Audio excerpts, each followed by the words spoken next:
morning, good morning, good morning. My name is New York State Assemblyman Mike LiPetri, and today I gather with hundreds of families across Long Island to convey one simple message for Governor Cuomo. Distance learning does not work for special needs children.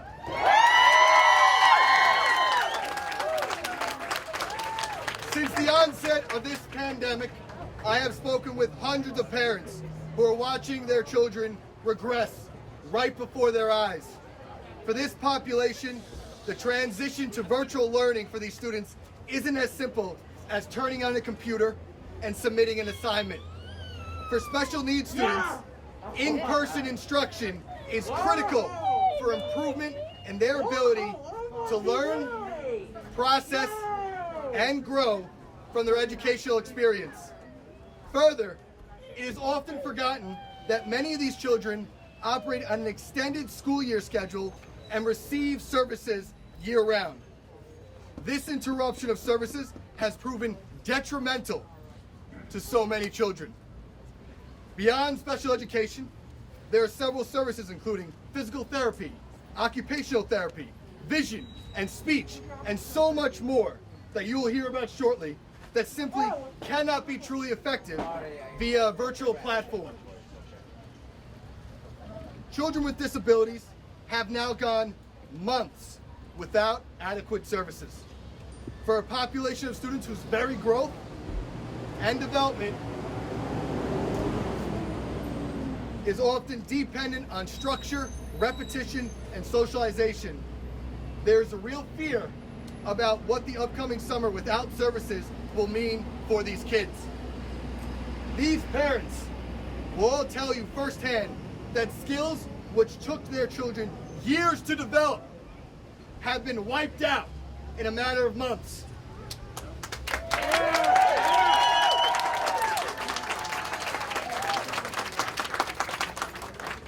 A rate of regression which frankly can only be described as heartless.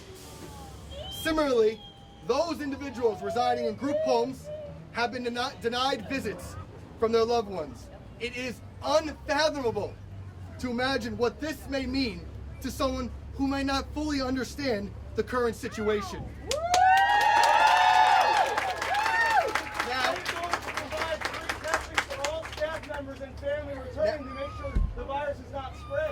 Now, Governor Cuomo has thankfully finally begun to reopen New York. But unfortunately, his approach has been haphazard and defies common sense. We are now allowing children to attend summer day camps, but special needs children cannot attend summer school for services they're required to have by law? This does not make sense. It's all about the money. We flattened the curve. Hospitals have capacity. The pandemic, in my opinion, is effectively over.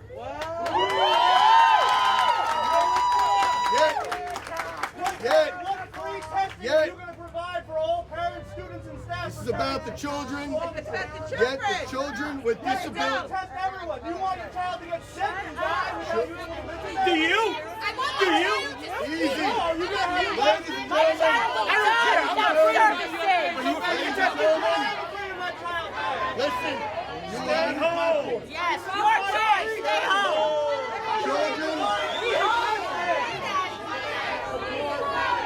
Children. Guys, we're bigger than this. Quiet. Ladies and gentlemen. Ladies and gentlemen. No, I'm actually a representative. I'm a candidate for New York State Assembly in Massachusetts. Ladies and gentlemen. It's about Politics. How much did Foreman pay to be here? We are here today to join to make sure our voices are heard. Let me be clear. Children with disabilities are being neglected. That is the purpose of today, is to make sure they get the services they need. This is supposed to be the Excelsior state. We are supposed to do better and be better. Start by allowing these services to open up today. Now allow me, I'm going to have a number of families here that want to speak. number of families that want to speak, and I will make sure their voices are heard. Governor Cuomo will hear their plea. I'd first like to introduce Sue and Mike Rosner to speak on this topic. Sue and Mike. I'll say that.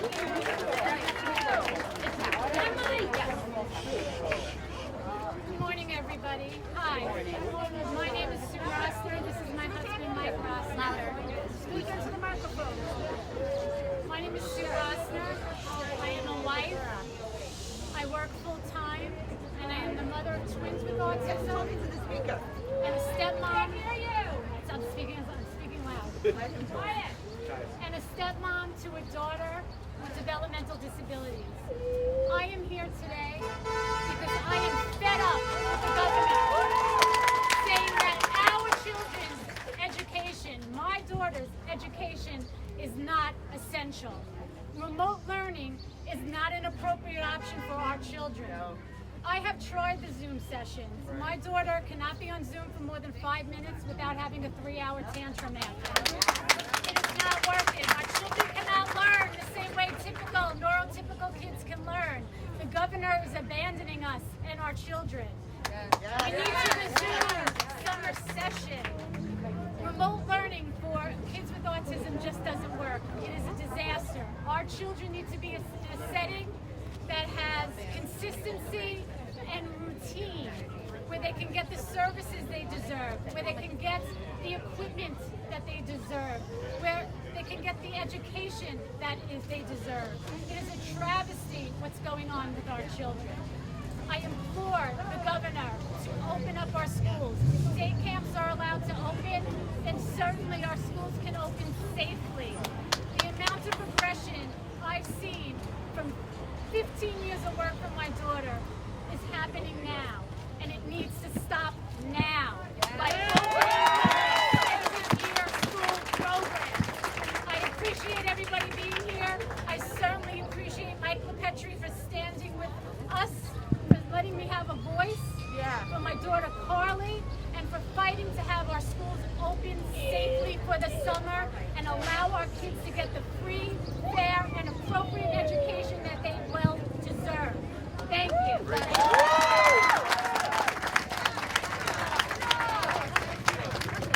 Next, I'd like to call upon Danielle Spina to speak on this topic. Danielle?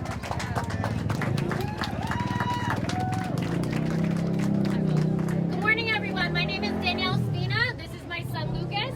Say hi. Hi, Lucas. Lucas is 5 years old, and Lucas was born at 28 weeks prematurely. Good morning, Mr. Curry. Lucas suffered a stroke upon birth, which developed hydrocephalus and cerebral palsy. Lucas is pretty much paralyzed on the right-hand side of his body when he was born and has had many therapies to go with this. Lucas had a spinal surgery last year. It cut the nerves in his spine that were the ones that were spastic, and it took them and made new nerves. 2 years after that surgery is the most important for Lucas. And because of this, right now we're in that 2-year phase, and he's not getting his therapies. I'm a parent. I'm not a therapist. I'm not a PT. I'm not an OT, and I'm not a speech therapist.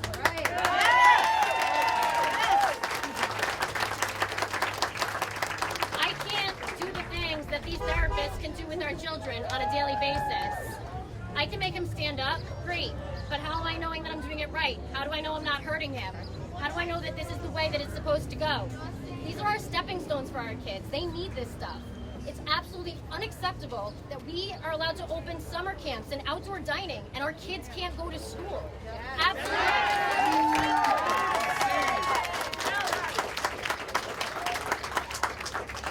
Our kids need this now more than ever, and I'm taking a stand. I don't care what it takes, but they need to get what they deserve, and that's it. Us as parents, we have our hands tied behind our backs right now. The only way that we can get them untied is by having our local politicians to help untie them. Open the schools. That's it. Thank you, Danielle. Next, I'd like Matt Menendez to speak on this topic. Matt?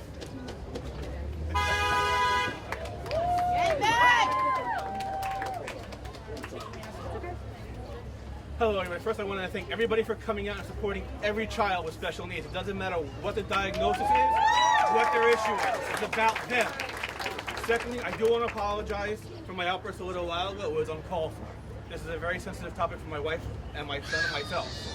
Our son is 13 years old, has been diagnosed with autism and several other different diagnoses over the course of the year since he was 3. He's been involved with the Western Suffolk BOCES program since he was in 1st grade. He has made tremendous strides with this program every year. Every single year we've seen growth in him. He's becoming an amazing teenager. These past 3 months, 4 months since this epidemic happened, has been torture for him. He cannot sit on a Zoom lesson for more than 15 minutes possibly without putting his iPad down, putting his finger over the microphone or screen so his teachers cannot see him, slamming his laptop shut. This is unacceptable. Our children need their education. They are no different than the general education, who my son has several friends. They are standing with us, beside us. It doesn't matter if you're a general education student or a child with special needs. Every child deserves equal rights. Everyone. He needs his services, whether they're done outside of the school, like the camps are right now, or inside in a smaller classroom setting. It needs to be done. Governor Cuomo, hear us. We are not going anywhere. That's right. If you do not hear us, we'll scream louder. We'll get more people. There are thousands upon thousands across this great state that are in my shoes, my wife's shoes, our friends' shoes. They need to be heard. And why do they need to be heard? Because our children can't speak for themselves. Yes. It is our job to do this. So open up the special needs program. I don't care if it's outside or inside. My son can carry an umbrella. He can wear a raincoat. He'll do it in the rain. It needs to be done, and it needs to be done now.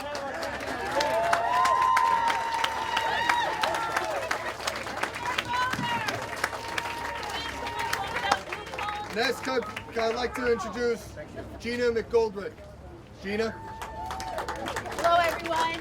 Thank you, everyone, for coming out and letting your voice be heard. This is my daughter, and I am her voice because she does not have one. These services for our children are detrimental for their physical and mental development. While other children across New York State get to enjoy camp activities and socialization time, our disabled children are sitting at home, and many in wheelchairs like my child, unable to get the one-on-one services they desperately need and entitled to by law. Yep. As parents of special needs children, we must be the voice of the voiceless. Governor Cuomo, hear us. You have helped so many New Yorkers. Now it's time to help the special needs.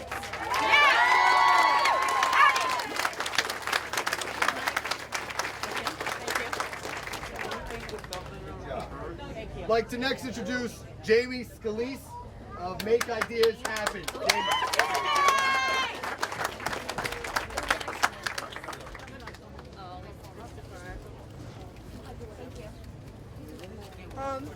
My name is Jamie Scalise, and I'm the caregiver for these two very special little boys. My name is Jamie Scalise, and I'm the caregiver for these two very special little boys. Christopher's 10 years old. He's nonverbal, non-ambulatory. Jackson is 7 years old, and Jackson has autism. And this is my cousin Carrie Faithful. She's an occupational therapist, and we created the campaign Make Ideas Happen, the letter writing campaign to Andrew Cuomo about resuming in-person, face-to-face related services. These kids are on Zoom sessions multiple times a day at half-hour clips for OT, PT, and speech. For me, I'm not a related service provider. Christopher's parents are essential, and I try to give him his therapies. I don't know what's hurting him. He can't tell me if I'm trying to stretch him what hurts, if I'm doing the stretching correctly. It's been very difficult to have him at home, and his depression and anxiety has significantly increased. He has self-injurious behaviors. If we were to take the splints off, you would see he's ripping up his arms, biting them. We're waking up to blood in his bed for him tearing his arms apart out of frustration. He needs that routine, and he needs one-on-one services. We need school to resume for him. In the 2 weeks between the summer program and when the regular school year ends, he is miserable, and we've been living with this for months now with him. And Jackson, we've been working really hard with schedules and trying to keep things on track, but it's not the same for him either, and watching the regression firsthand is heartbreaking.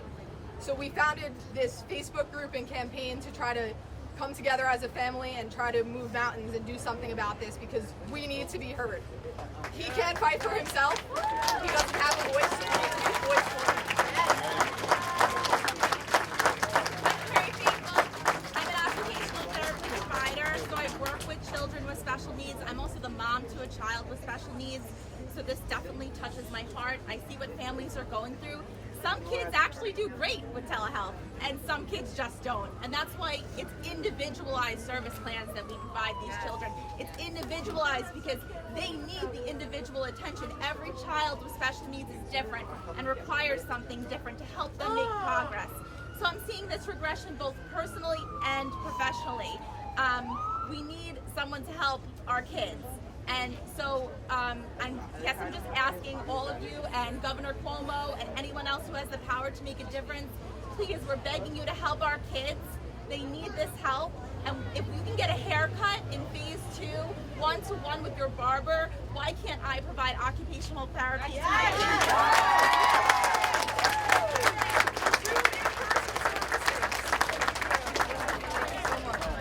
Thank you, thank you. And last, I'm going to have Jessica Corbett speak on this issue. Jessica?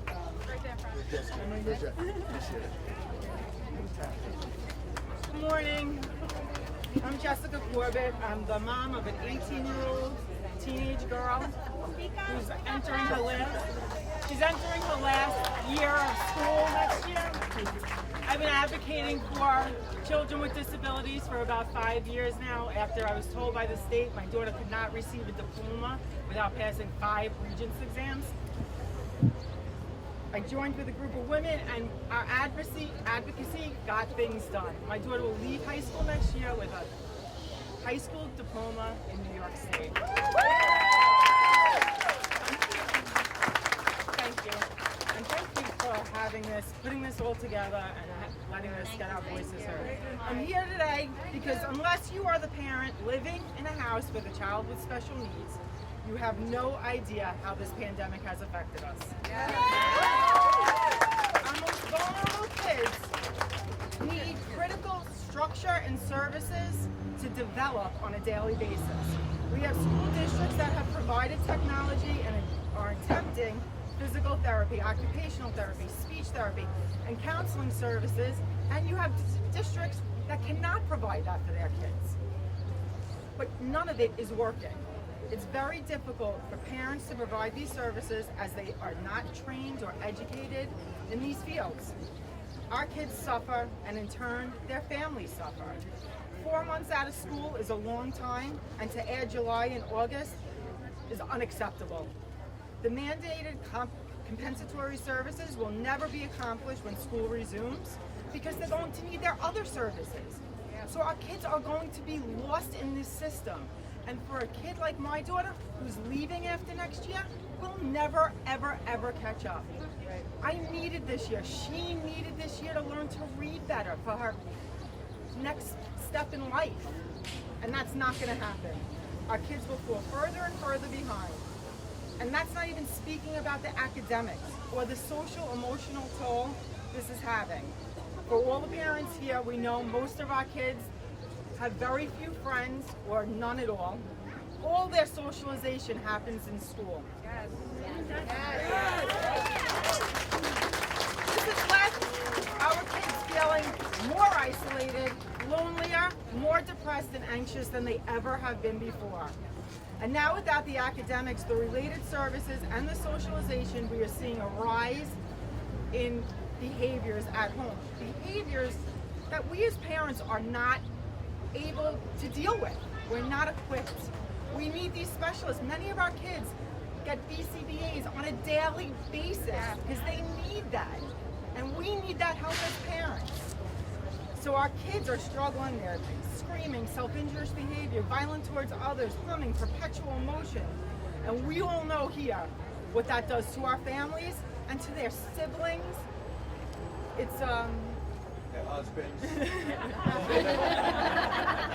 it's beyond what you can put into words. And they're trying, many parents are trying to do this, being frontline workers, which they just can't. We just can't do it. So these children and families are suffering and not being heard. We need for the governor to understand what is happening, to help us get them back in school. The results of keeping them home will be far worse than the pandemic could ever be. They need our help. We need your help. We need to get our kids back into school for the summer. And September. One more thing, because I haven't heard too many speaking about group homes, and I got such an emotional email yesterday from a mom who hasn't seen her son since March 8th. And as you know, if you're a parent of a non-verbal child or adult, Zoom sessions just don't cut it. These parents need to be able to see their children to ensure that they are well, healthy, and being taken care of. These parents are entitled to see their children. Thank you, Jessica. I want to just say, we have such a strong showing today from the community all across Long Island, and it warms my heart to also see our fellow school board, specifically here in Massapequa, Gary Baldinger, Shea LiPetri. Thank you so much for being here. Terry Locker. Thank you guys so much for being here. Because it shows. This is about one thing and one thing only, and that is our special needs children. And ladies and gentlemen, we will not rest until our pleas are heard. From the bottom of my heart, thank you so much for joining here. Thank you so much for making your voices heard, and we will make sure to keep pushing forward. Thank you.